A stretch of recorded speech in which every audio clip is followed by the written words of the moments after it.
أو زد عليه ورتل القرآن ترتيلا إنا سنلقي عليك قولا ثقيلا. السلام عليكم ورحمة الله وبركاته. الحمد لله وكفى والسلام على عباده الذين اصطفى. أشهد أن لا إله إلا الله وحده ربي لا شريك له وأشهد أن محمدا عبده ورسوله. قال الله تعالى في القرآن الكريم: يا أيها الذين آمنوا اتقوا الله حق تقاته ولا تموتن إلا وأنتم مسلمون. أما بعد، أيها المسلمون عباد الله، إخواني في الدين وأخوات في الله، rahimani wa rahimakumullahu jami'an. Alhamdulillah, pada kesempatan ini insyaallah ta'ala kita akan lanjutkan muqaddimah yang ketiga dari pembahasan Al-Mafatihul Ashrah li Tadabburil Quran. Ini adalah rekaman yang ketiga dan masih membahas tentang muqaddimah dari pembahasan ini.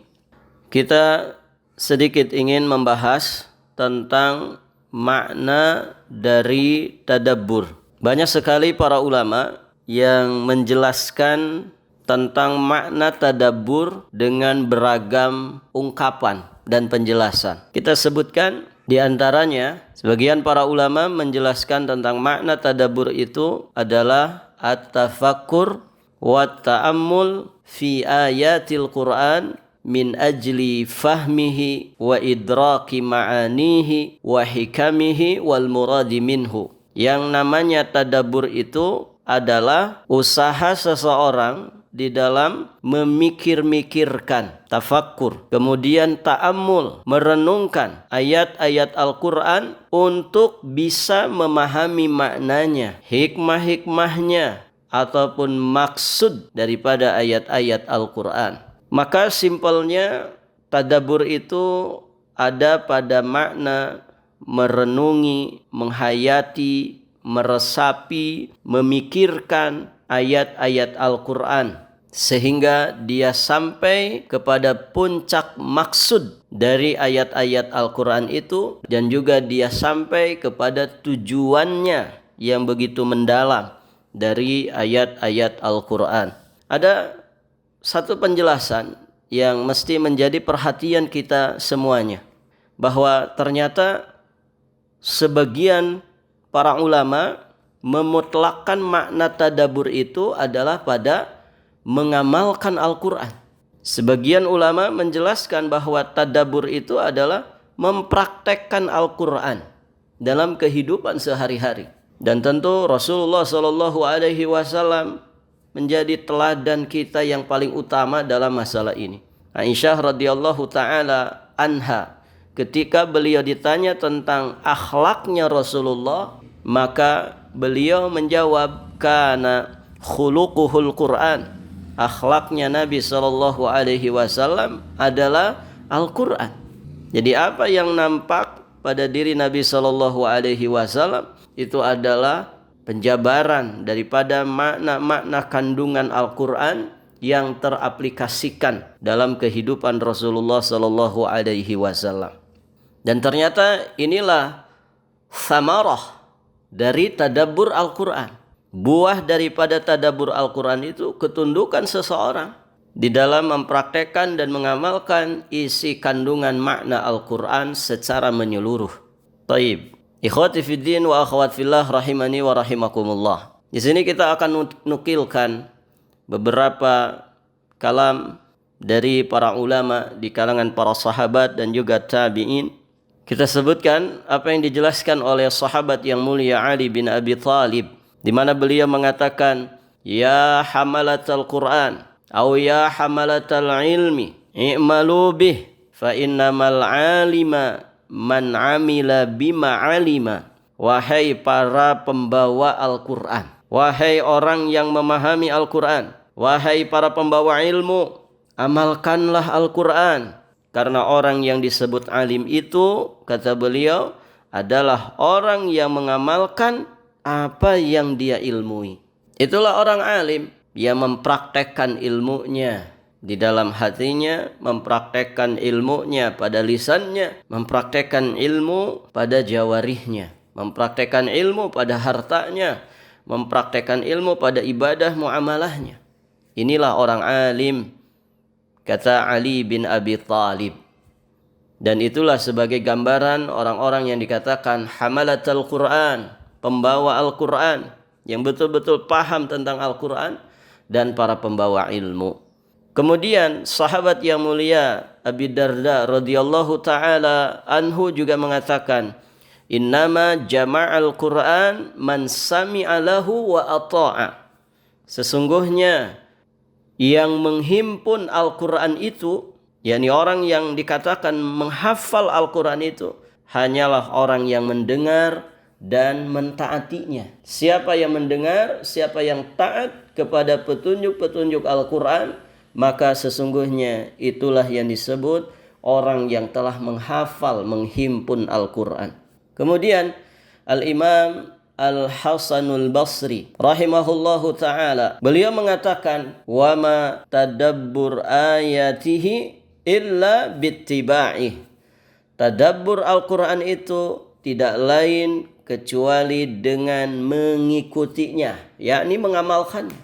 Tadabbur Al-Quran itu tidak lain kecuali dengan mengamalkannya, mempraktekannya. Itulah tadabbur Al-Quran. Hasan bin Ali juga mengatakan, iqra'il Quran ma nahaka fa idza lam yanhaka falaysat biqira'ah. Beliau mengatakan, bacalah Al-Quran ma nahaka, sampai bisa mencegahmu. Maksudnya sampai Al-Quran itu bisa mencegah kita dari perbuatan dosa dan maksiat.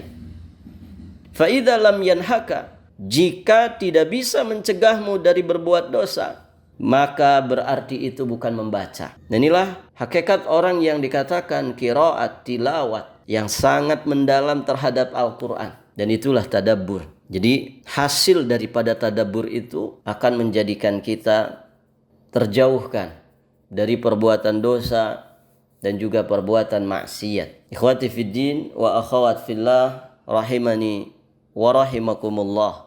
Kemudian kita berikutnya akan membahas Al-Qur'anu zahirun wa batinun. Al-Quran itu ada sisi lahir dan ada sisi batin. Sisi lahir Al-Quran yang dimaksud adalah mushaf Al-Quran, huruf-hurufnya, kalimat-kalimatnya, lembaran-lembarannya. Nah, sisi lahir, sisi zahir dari Al-Quran ini bisa dilihat oleh semua orang.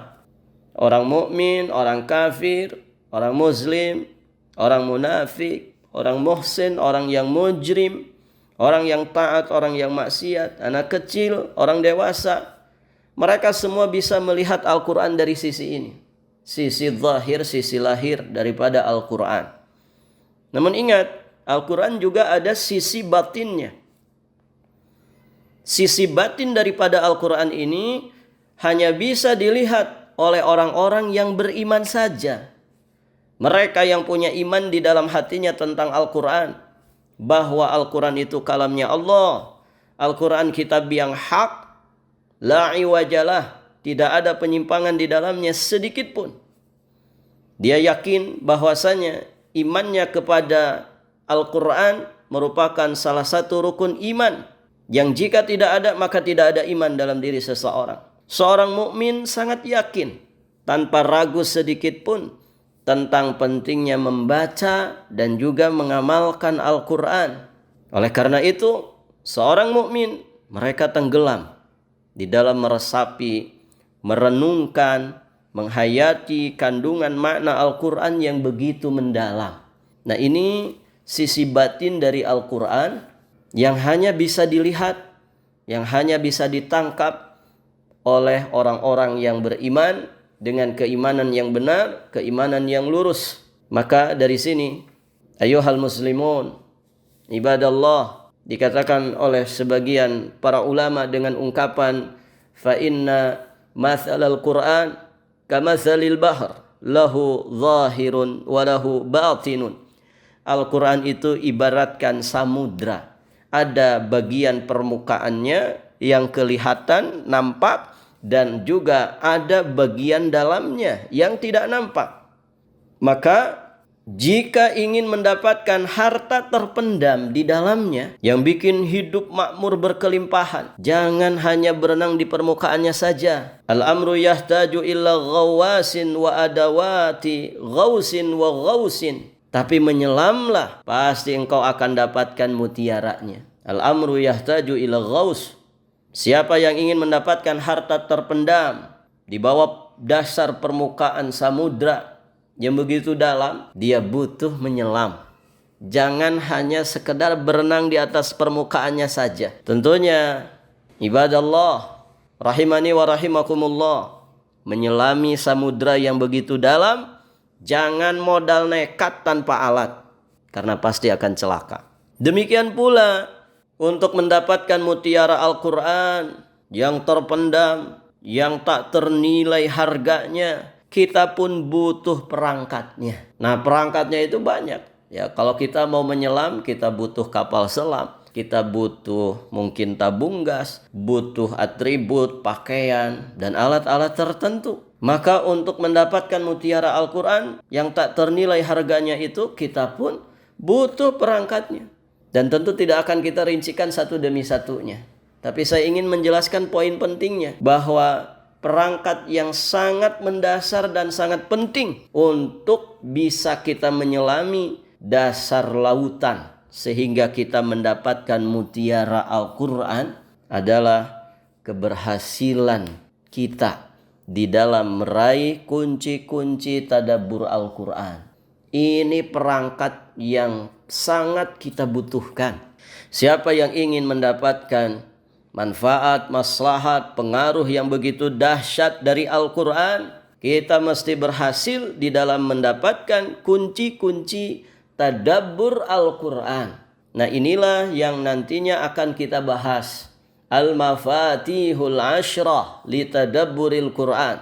Ada 10 kunci yang dijelaskan para ulama untuk kita bisa mentadaburi Al-Quran. Jadi siapa yang ingin bisa mentadaburi Al-Quran, maka kuncinya harus dimiliki dulu, supaya kita bisa membukanya, sehingga kita mendapatkan ma'ani, makna-makna, hikmah-hikmah yang begitu mendalam, yang insya Allah ta'ala memberikan manfaat yang luar biasa kepada diri kita, lahir batin kita, dunia, bahkan akhirat kita nanti. Semoga bermanfaat. Billahi taufiq wal hidayah. Wallahul muwafiq ila aqwamit thariq. Al-afu minkum. Wassalamualaikum warahmatullahi wabarakatuh.